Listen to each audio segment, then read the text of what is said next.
terang bercahaya, hari pertama di dunia.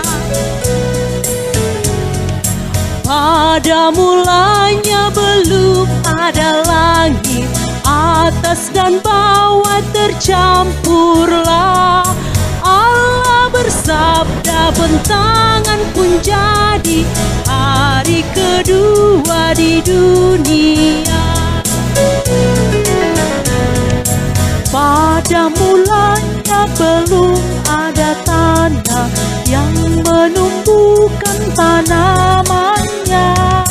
Allah bersabda, terciptalah darat, hari ketiga di dunia. Pada mulanya belum ada surya, bulan dan bintang dan masanya. Allah bersabda membuat semua, hari keempat di dunia. Pada mulanya belum ada ikan, burung bersayap belum pernah.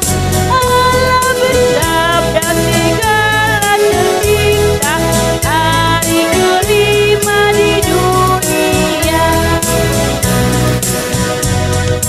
Pada mulanya belum ada hewan yang menemani manusia. Allah bersabda, menjadikan insan, hari keenam di dunia.